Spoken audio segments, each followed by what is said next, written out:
come once again to discuss things.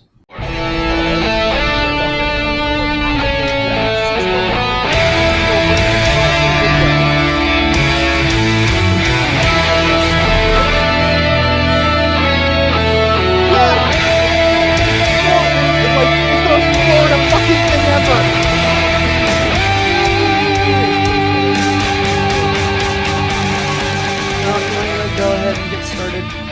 Yeah. Alright. Hi everyone, welcome to another episode of Geeky Gentlemen. I am Sid Part 2. Joining me today is... Deadpoolzilla. Stardate. 2244.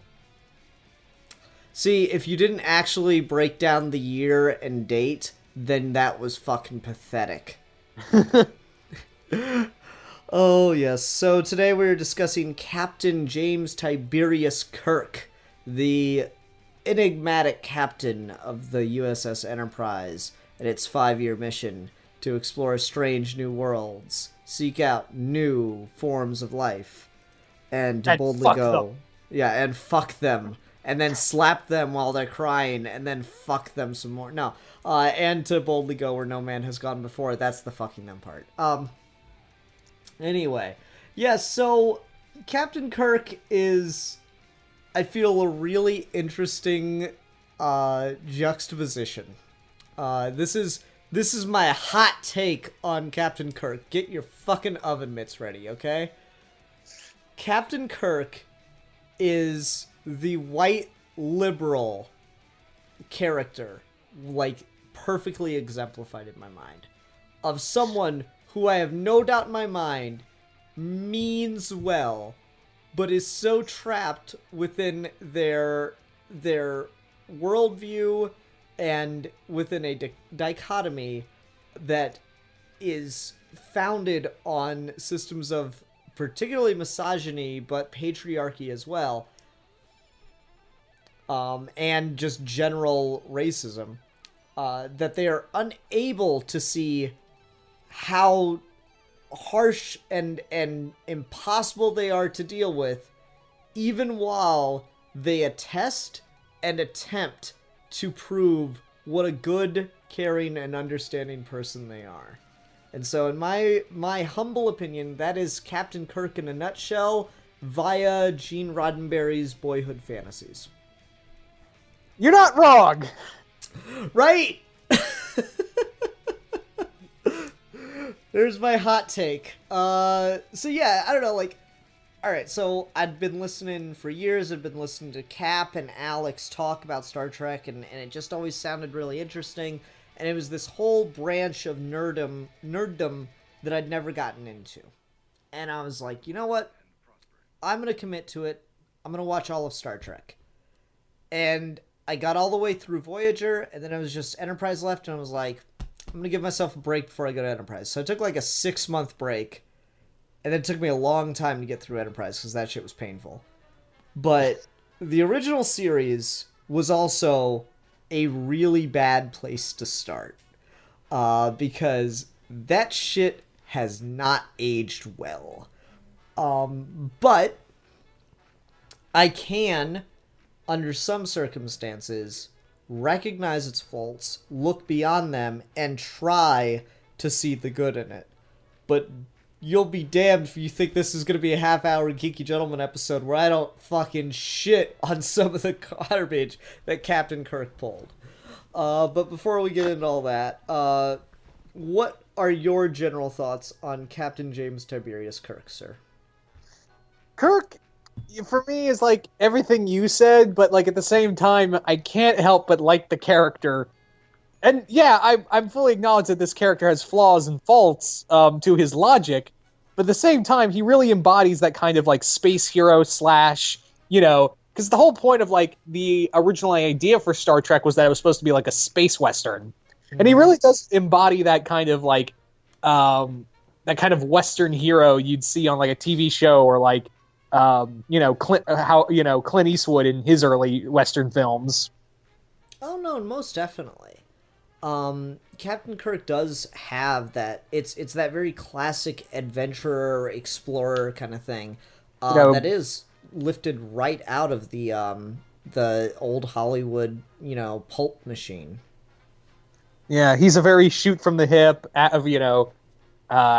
shoot first, ask questions, and fuck later. Or actually, no, fuck first, then shoot next, then ask questions later. Then say that usually doesn't happen to me. I'm sorry. It must be something about your alien DNA. No, but yeah, like, so there's the obvious elephant in a room that Captain Kirk is clearly fucked. Of Captain Kirk's just gotta sleep with green women, and it gets pretty fucking ridiculous. Like, I can't remember the episode, but there's this beautiful moment in an episode where this woman that's like a slave or whatever is like supposed to assassinate Kirk, is crying, and he kisses her, and she keeps crying, and he slaps her, and then he kisses her again. And I'm just like, it is the most 60s thing I've ever seen in my entire life. Because, yes, Kirk does embody all of the pulp hero thing, and that includes its flaws of the inherent misogyny and sexism and stuff. But what's really fucking weird about it is there's this undercurrent of this fucking lectury SJW shit right from the beginning. It's all there. And I think Captain Kirk is a great way to exemplify the blind spots in people's quote-unquote wokeness. And like, it's, it's the 60s, so woke wasn't even a word yet, but like, this is a real thing that exists. People will, like, infight like crazy on the left and try to prove they are more woke than the other, and they'll call people out for every little microaggression and something. And, like, that gets a little far end of the spectrum, but there is undeniably some use in it, because god damn, someone should have pointed that shit out to Roddenberry while he was writing Kirk. Like, and I've heard a lot of people... Oh, sorry. I thought you were done. Let me just say, I've heard a lot of people try to say that, like, the sexism's there, but that's more the writers of the time, not so much Roddenberry. And I say that is straight garbage, because a lot of the worst episodes of Kirk's sexism were written by Roddenberry. So, like, the one that comes straight to mind for me is Mudd's Women. That episode's garbage. Anyway, you were gonna say? No, I was just gonna agree with, try telling, Roddenberry that. For we all, say that Gene Roddenberry, very forward-thinking, and he did it, like, you gotta give the dude credit where credit is due of, like, having, certain characters as main roles. Mm-hmm. But at the same time, he's like, he fell into his own traps of what he was trying to, speak out against. So, yeah, and I think that creates an interesting point wherein you can only be so far advanced from the society in which you're in. Yeah. Like, you see this a lot, and I don't want to talk too much more about Roddenberry himself, but this is worth bringing up. You see this a lot in, like, historical period pieces, where there'll be, like, the one person who's, like, a modern-day sensibility kind of thinker, and they're like, oh, slavery's just wrong, I detest it, or yada, yada, yada. And I'm like, there definitely was always someone in the world who had this, that, or the other belief that was very progressive for the time, and may be progressive today, depending on what it is, women are equal or something like that.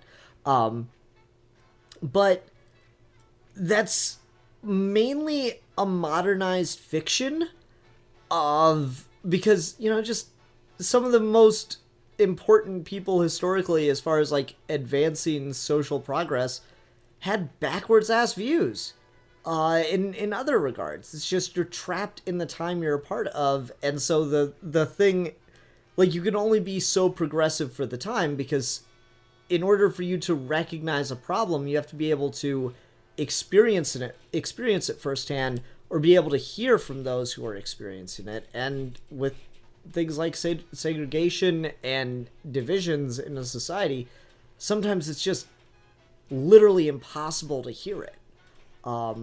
Which maybe has something to do with why the internet has evoked so much social awareness of these problems. But we're getting really far away from Kirk, so I want to kind of round back to Kirk. All right. So let me ask you this, Ian. What has now you're not, of course, not a Star Trek fan yourself. I mean, I watched all of it. I feel like I qualify now. I like things about it, certainly. Yeah. So let me ask you this: what is your favorite version of Kirk? Chris Pine. And there goes all my credibility as a Star Trek fan, right? There it goes, right out the. You see it? You just like open the. It's going away hatch. like a warp 5, man. Ooh, it's gone. Oh, it went into a black hole.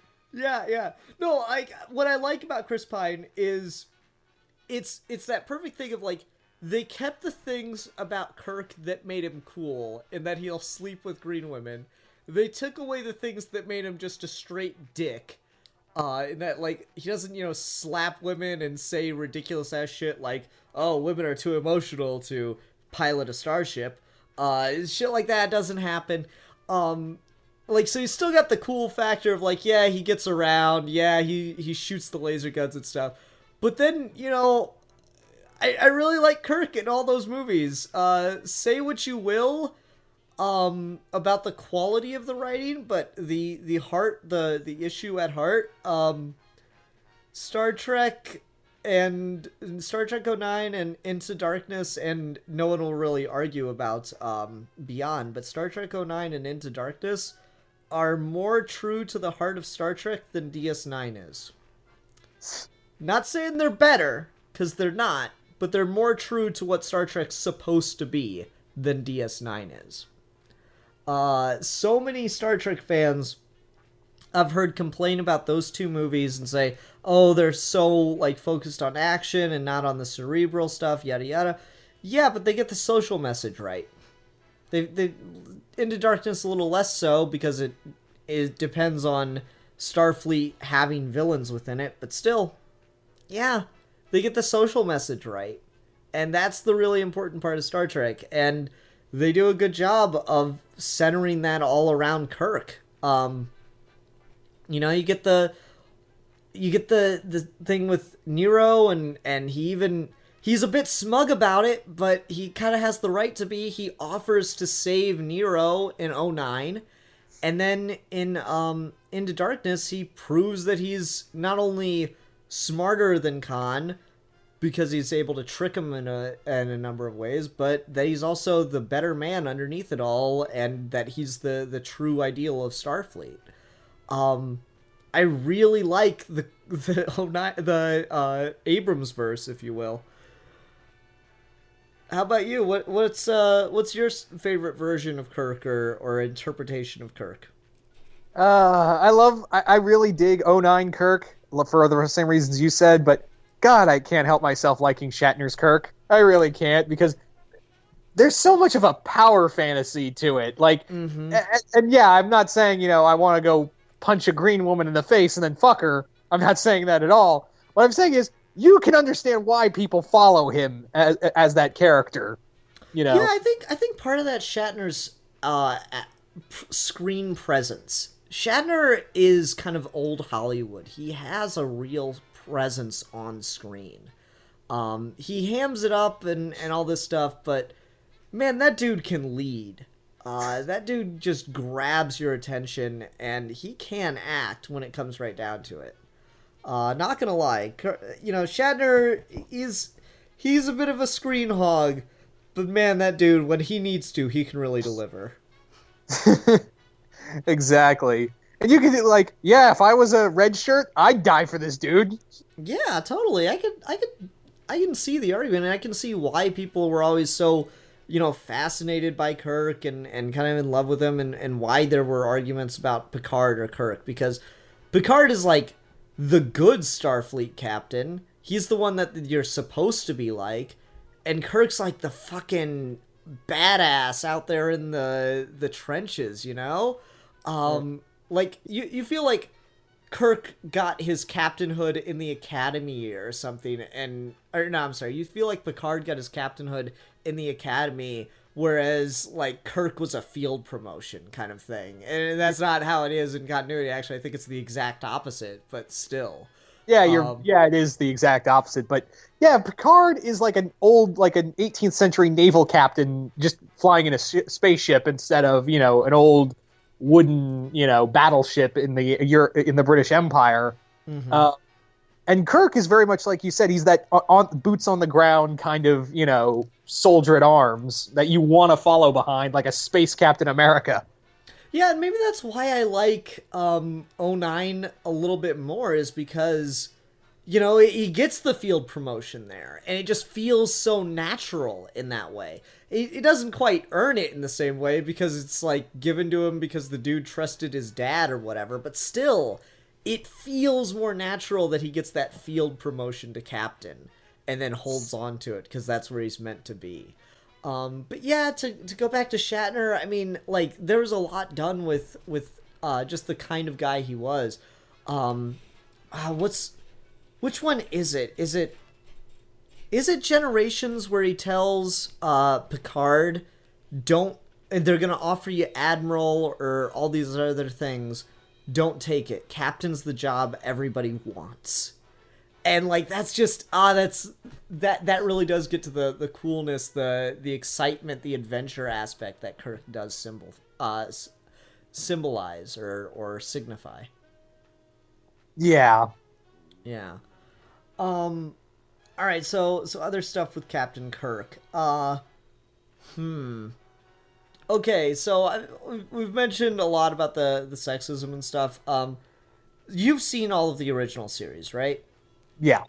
Is there a Kirk moment that jumps to mind for you where you just go, "Oh Christ, this was the '60s"? The final episode of the series the series. Yep, that's the one that I was. Yep, I was like, when they bring up the whole point of women are too emotional to be captains, I was like, "Oh right, this was the '60s." You gotta Yeah, it's painful. Yeah, that whole episode is just like, not only is it painful, because it's a bad episode even without the sexism on its own. Mm-hmm. But yeah, with it, it's cringeworthy. Oh yeah, I can feel the cringe in my bones. Yeah, and like Shatner, he can act, but that doesn't mean he can always act, because like, he has to play a woman, and he just it's so stupid.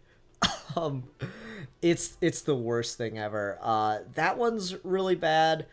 The one for me where I have a really hard time with it, because it's not just like sexism's the most prevalent, because clearly the writers just weren't aware of it. Like the example I hear brought up is, oh yeah, there was sexism, but it was really progressive for the time. Like, it's the first on-screen interracial kiss. Yeah, but it's the white guy kisses the black girl, right? And it's forcefully. Yeah, it's there's a lot wrong with it. But like the episode that screams to mind for me is because they'd internalized racism and culturally insensitive ass tropes when Kirk gets bonked on the head on a planet where a bunch of Native Americans were taken, and then he just joins their tribe and is the most intelligent, bravest warrior they've ever seen. And it's stupid because Shatner wears a leather vest and has a headband with a feather in it and little face paint marks. They bring up the Native Americans again in Next Generation. And in Voyager. Native Americans are all over Star Trek getting some weird shit done with them. It's a little better in Voyager. It's still a little... At least they actually got a Native American guy in Voyager. I'll give them that. Yeah, there's a lot of shit like that where I'm like, this is hard to watch. So... I have no problem with someone liking Captain Kirk as a character or anything like that. I really, really do not. My problem comes in when that people will refuse to acknowledge the reasons that that people won't like Captain Kirk. Let me put it that way. Because I can totally understand someone watching select episodes of Star Trek and being like, wow, this is fucking racist or sexist as shit. Fuck this noise. I hate Star Trek now. And at the same time, I can recognize someone being too young to pick up on that stuff and only being, impressed and oohed and awed, and then starting to, scratch a deeper question itch when they get into, like, adolescence and stuff. I can really get why you could get into it at a younger age. And so I see, as someone who never really got into it, my mom was into Star Trek, and I never cared for it when I was a kid. But as someone who came to it as an adult, I can see the positives and the negatives of the series. And it's amazing because no character in the entire series of all of Star Trek embodies the positives and the negatives more than James Tiberius Kirk.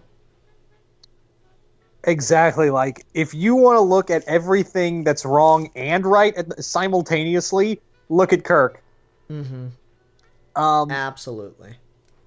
And I don't know, and I'm not saying it as a negative. I'm just saying that, I love Kirk. I dig Kirk. But at the same time, I have to, bring up that, yeah, there's some, but you can't really, I don't know if that's more of a character thing or writer thing. But then again, even in Next Generation, they still had some sexist stuff in the early seasons, and really, almost racial stuff in the early seasons too. And I think it goes all the way through. But yeah, that's all there. I do think that you can say things about the writers by looking at Kirk because of, like you said earlier, how much of a power fantasy he is. Like, he's a power fantasy in a really interesting way. Because, like, sometimes when you say power fantasy, you think, like, oh, the little kid that just wants to, like, be king of the world and rule everything with an iron fist and, that whole bag of worms. Kirk is a power fantasy in that he wants to always be given everything, wine, women, blah, blah, blah. But he also wants to feel good about it. He wants to be worshipped and glorified is kind of the way that people write Kirk. And it's hard not to say, okay, that's what you want. You want all the stuff that would come with almighty powerfulness, but you also want to feel good about yourself. So in a way, I can almost respect the person who's like a complete and total shithead and just wants to fucking rule the world more than I can you, because you're a selfish little bitch. Like, at least they're willing to go, yeah, fuck it, I don't care. I'm fucking So evil. me. Yeah. So you would honestly believe, hey, Ian, I got all this power, and I'm gonna go, like, commit mass genocide and rule a country? Is that cool? You'd go, yeah, man. Well, like, you're still an asshole, but, like, I'm willing to accept you more. I'm willing to be like, okay, yeah, I mean, at least you're cool with you.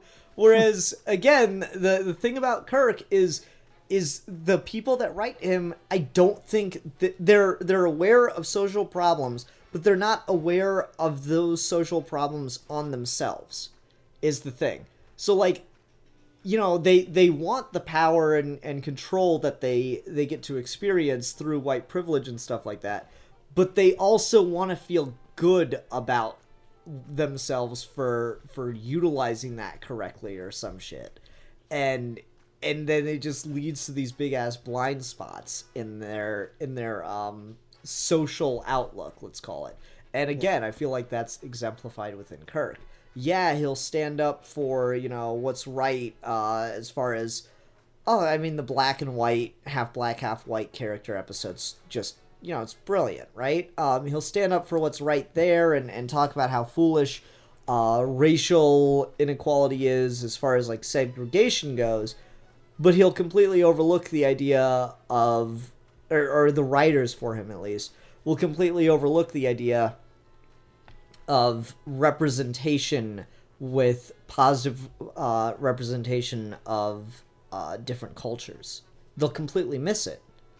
And they'll be trapped within glorification of American exceptionalism, because there are episodes where it's just like, how great America is, and it's just no. Like a lot of these problems that you talk about exist because of imperialistic nations like America. You can't not acknowledge that shit. So it gets, I don't know, it's really fascinating in it. Like even in the most insulting shit, I can still be absolutely fascinated because I'm getting this insight into how people think. And how people don't recognize behaviors. And let me put a big-ass caveat. I'm sure there are behaviors that I have that I don't recognize as problematic. I'll work on it. Now, So let me ask you this, Ian. Have you ever watched Star Trek Continues? I watched a couple episodes of it. I believe we did a fan film review on the first episode, which was like Return of Apollo or something like that. Yeah, I think in Continues, it does follow a lot of the classic Trek, but at the same time, it really like acknowledges a lot of the flaws the Roddenberry, a lot of the Roddenberry-esque storytelling had, and kind of course corrects them. Yeah. See, I've only watched a handful of episodes, and you might be right because I watched the first one and then I watched the one with the what is it, the Orion slave girl, and they did the whole reveal of like the women control the men and all this stuff, and I'm like, that is a really clever way to turn that stupid trope on its head. If I'm remembering it correctly, if I'm not, no, you're right. That's something else. You're right. Sorry, I've watched so much Star Trek; it's really hard to remember what's what. No, it all kind of blends. I get you. Yeah. No, but like I like things about Continues. Let me put it that way. How do I put this? Like what it's enjoyable about Continues is that they are trying to show what there is to love about the original series and modernize it in with the 21st century spin on it to like try to not fall into the same traps it did. The thing for me about Continues is it should have just been another ship. I don't like the title Continues, and two, if you're gonna just, you're not got any of the same actors as far as the main crew, it just doesn't work for me. The cast side of things, especially with some of the people they brought in, like Grant Imahara to play Sulu. Grant's a cool dude and all from what I've seen. But he can't act. Yeah, he can't act, so it's just, I like Sulu as a character, and so he kind of, I don't know, he kind of squishes the dynamic a little. Yeah. But, you got to hand it to the guy playing Kirk, Vic Mignogna, for, really trying to capture just that same kind of swagger and just the kind of bravado that Shatner's Kirk had. Yeah. It's interesting. I was trying to find images to use for the thumbnail, and man, let me tell you, Star Trek fans got to step up their game of providing transparent images of Captain Kirk. Because I couldn't find much, and then I found one of the actor from Star Trek Continues, and I really thought about using it, but I decided against it just because I don't know how many people would recognize him as Kirk. Whereas, Chris Pine and William Shatner. I'm sure some.